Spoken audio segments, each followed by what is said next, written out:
London is calling, boys and girls. Adam Armstrong linked with 2 London clubs, one in the Prem, one going out of the Prem. Who are they? I'll tell you next.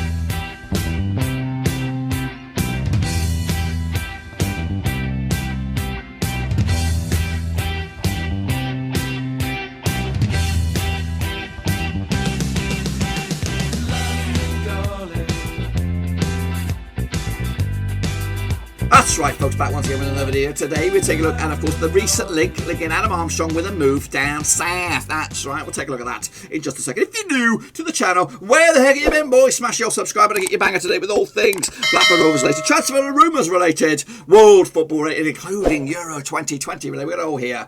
Under what, Ruski? That's right, boys and girls. Yes, Adam Armstrong could be in a bit of a tug of war between a couple of London clubs, one in the Prem, one out of the Prem, and we'll get to that in just a second. Big shout out to the VIPs. They are the Patreons. Thank you for your continued support behind the scenes. But anyway, if you're out there and you want to join the band of men and women, check out that link down below, patreon.com/Roverseas. So yeah, there are links. There are links in the news. I'm bloody right smack dab in the middle of the paper here, fellas. Why, aye, Pit, move out there. I'm actually looking at the Scottish Sun, by the way. I don't really like the Scottish Sun, but this was the first article that came up.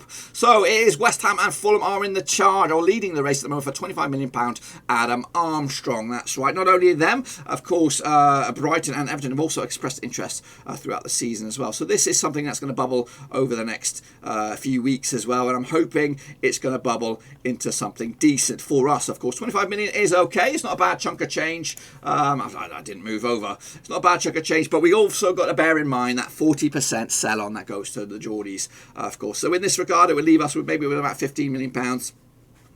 Give or take, something like that. So yeah, it's not a bad link. I'm happy with those teams. Well, I'm not really happy with the Fulham link. I would be gutted. I've got a feeling that if Fulham were the lucky team to snap him up, they wouldn't pay £25 million, especially go back in the Championship. I think it's for me that'll be a slap in the willy. That would be a slap in the old willy if he goes to Fulham for 25 million and we have to give 10 million to think. I would be, and I don't think Mowbray would take it. I don't think he would say, you know what, you're going to another Championship club. I don't think that's the step in the right direction. You need to make the switch to the Premier League. If you're going to leave, you're going to go to the Premier League. Not necessarily West Ham. West Ham would be fantastic, but yeah, just don't jump at the first offer that is on your table. But anyway, what are they going to get? Of course, with Adam Armstrong, or what are we going to miss? We can look at it that way. So Adam Armstrong, of course, very, very crucial to the team here at Blackburn Rovers. Of course, his statistics right here, right now, of course, are not the greatest, but they're of course the stats back these bad boys up. Of course, he's 24 years of age, still a babyface assassin. He prefers the number 7. He's only 172 centimeters tall. He plays on the left or the right or down the middle. We'll explore that in a little bit more detail. His attacking and creative statistics are okay, not brilliant. Of course, going forward, he's got a 70% or 70 rated attacking head on his shoulders. His creativity is 50% with 56% technique. They should have a 1 here for pace and it'll be off the bloody charts. That's right. But he is a nice little player. Of course, this is his stats and figures which back up those numbers. 40 appearances today for this season, 28 goals as well, 5 assists, just 3 yellow cards, of course. 87% he's involved in the team. Of course, he's picked up a couple of injuries this season. He's involved, plays 84% of the minutes for Blackburn Rovers this season. His goal participation is 50%, so every other game he's involved with a goal, so not too shabby for the laddie from up northeast. Some more numbers. Well, in fact, let's have a look at where he plays. Of course, predominantly for us, he's played down the centre this season. He did start on the left-hand side, but of course, the way we've adapted or way we've changed our system, of course, without Bradley Dack, we've gone with the 4-3-3, and he's been preferred to be down the middle, of course, with his explosive pace, getting behind those last defenders, and of course, causing defenders all kinds of problems. He's got a goal in him, of course he has. He's got a goal all over the place. He likes to shoot from inside and outside the D. He's even had a couple of headers to his game as well this season, so not too shabby for the Angel of the North. These are his numbers, again, a bit more finer detail. Scored 64 goals for us over the years.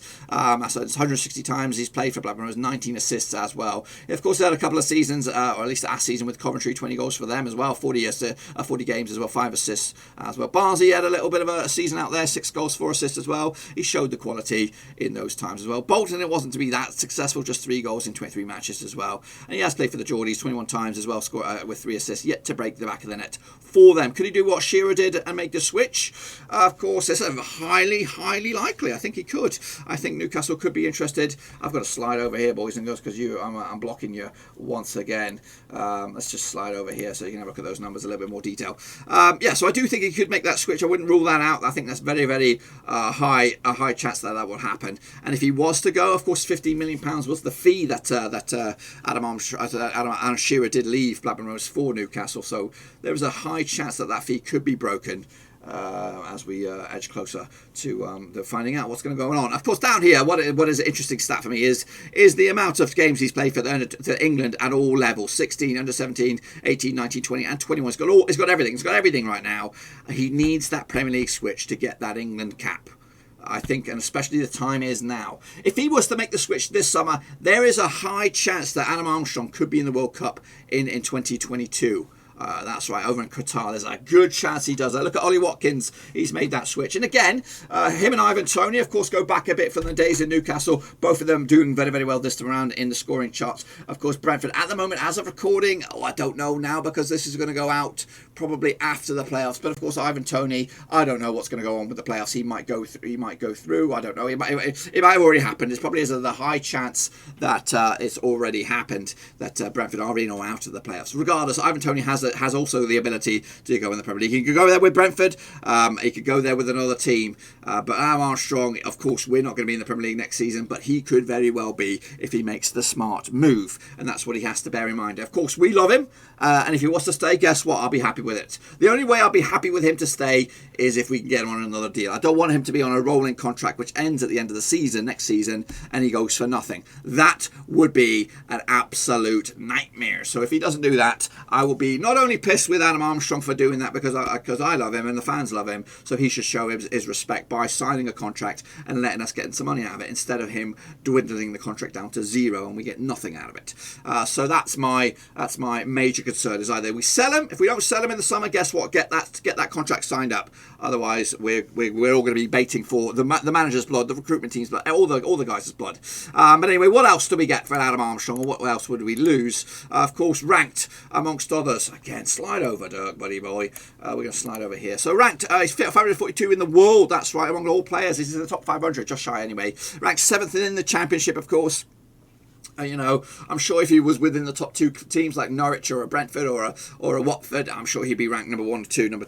But to see him ranked 7th as a Blackburn Rovers player, and with us ranked as low as 50th in the Championship, that shows just how much he is keeping us above the water, if you know what I mean. Without him, we'd be in a bit of bother, and that's also another concern for me. Losing him, or also losing Elliott, we're depleting ourselves of goals and assists. Of course, he's ranked number 1 within Rovers, ranked 74th within the players born in 1997. He's ranked 80th as a centre forward over the world, and of course ranked 68 within the England setup, of course. So he still needs to make significant jump, around about 30 odd players to maybe get into that real reckoning of course, the England sort of starting 11 or team anyway, squad. This is the heat map, of course. Predominantly used to be, for the most part, used to be played down the left hand side, so he prefers the left than the right, but of course play down the middle. Of course, he's involved all over in this part of the pitch. He liked to get involved in a lot of the play. Again, he did have some assists, but of course goals were his baby. There's more numbers here for you. Of course, his value has been a steady incline. Of course, around about the the peanut sort of barrier, eventually $500,000 to $1 million, eventually breaking the £2 million barrier once out of Blackburn Rovers. Had a bit of a dip around about $5 million, but this season his goals have actually shot him up to around about the £15 million barrier. That's the going rate, £15 million. I would not accept anything less than £15 million, but I would rather have close to that 25 to make sure that we get around about £15 million to strengthen our squad. That would be good, and hopefully that's my another gut feeling, is that we get mugged off by this deal. If we were to sell him, Mowbray brought him in for peanuts. He took the gamble. He took a bit of risk with that, and hopefully the Venkies would see that, you know what, you did it right. You did it right there. Here's a bit more money. Go get us another couple of little gems, maybe a Ronan Curtis or Ryan Gould. We'll see about that. Again, he's on his numbers broken down in a little bit more detail here. 5 assists, 3 hat tricks this season, so 9 goals coming from those 3 games at the very least. Shots per goal, 5 shots per every 5 shots he bags a goal. 3.4 shots per game. So you're looking at maybe just 1.5 games he'll get a goal. 75% of his passes were completed. and 117 minutes it takes for that goal. So of course Adam Armstrong will be continuously linked with moves away from Ewood Park. Mowbray has already played his hand. He's expressed an interest to maybe signing him up for a longer stint at the club, maybe using Joe Rothwell as a make-weight, to maybe using his transfer funds to kind of bump up Adam Armstrong's contract. You know what? I don't know what I would do with this. Of course, we cannot be a team like we were, Blackburn Rovers of old, you know, kind of holding on to our assets until they're worth absolutely nothing. And I don't want us to sound negative or angsty against anybody or any individual, but we had a chance to sell Bradley Dack at his prime. It wasn't really his prime. He was still on the rise, and he still is on the rise. For 15 million or 12 million or whatever it was, to I think West Brom were linked as well, and they were in the Championship. But we held on to him. A fair play to holding on to him in that regard, because, you know, I do love Bradley Dack.